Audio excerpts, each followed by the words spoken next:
Assalamualaikum warahmatullahi wabarakatuh. Saya Nisa Rahma dan ini rekan saya Ibnu Soleman.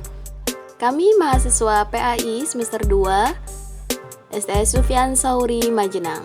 Ini prodi-prodinya dan 6 prodi ya.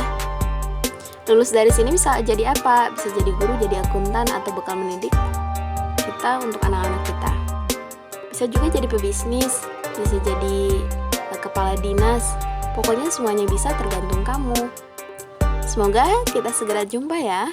Kali ini untuk mata kuliah psikologi agama, konsep-konsep. Selamat pagi.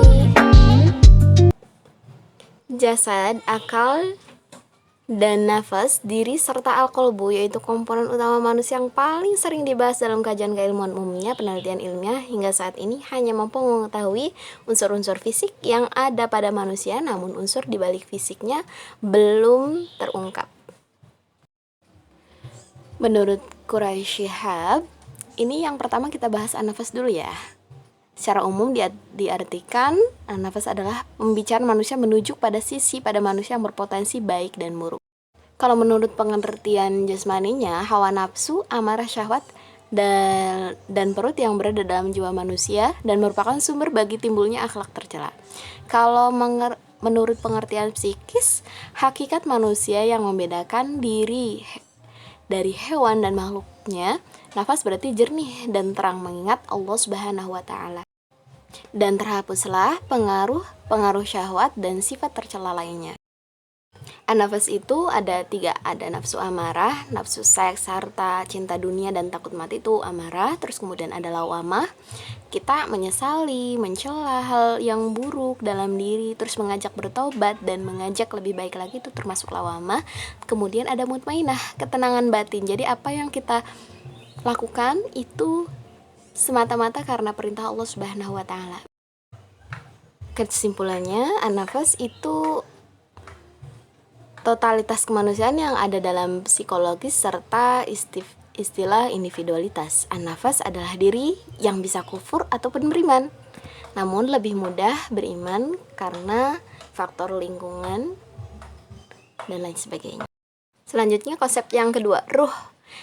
Nah, ruh ini disebutkan dalam Al-Quran sebanyak 24 kali, masing-masing 19 surat dalam 21 ayat dan 3 ayat ditaruh berarti pertolongan atau rahmat.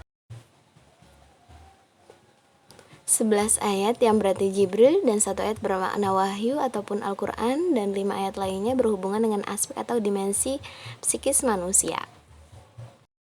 Ruh ini ada 2 pengertian. Yang pertama, ruh yang menyatu dengan jantung. Kalau nyandinya tidak ada berarti ruhnya juga tidak ada. Terus kemudian ruh yang berarti rubaniyah dan ruhaniyah, yang merasakan kepahitan dan juga kebahagiaan. Kesimpulannya, ruh adalah substansi yang memiliki nature sendiri. Menurut Ibnu Sina, ruh adalah kesempurnaan awal jisim alami manusia yang tinggi yang memiliki kehidupan dengan daya. Sedangkan bagi Al-Farabi, ruh berasal dari alam perintah amar yang mempunyai sifat berbeda dengan jasad. Menurut Ibnu Qayyim al-Jauziyah mengatakan pendapatnya bahwa ruh merupakan gizi nurani yang tinggi, hidup bergerak menembus seluruh anggota tubuh dan menjalar ke dalam diri manusia. Kemudian ada al-qalbu, yaitu penentu baik buruknya seseorang. Ada juga hati, itu jantung ataupun akal pikiran pengertiannya. Kata Rasulullah, ada hati yang hidup dan ada yang mati. Yang hidup itu yang mampu menerima kebaikan, yang mati itu yang tidak mau menerima kebaikan. Hati bisa bolak-balik naik dan turun imannya. Kemudian memikul tanggung jawab serta bisa mencapai tingkat spiritual. Selanjutnya ada al-aqlu atau pemikir, yang disebutkan sebanyak 49 kali.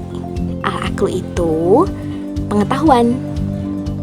Akal manusia itu bisa memikirkan, dalam pengertian barat sebagai akal untuk berpikir. Kalau Al-Quran itu untuk menemukan Allah.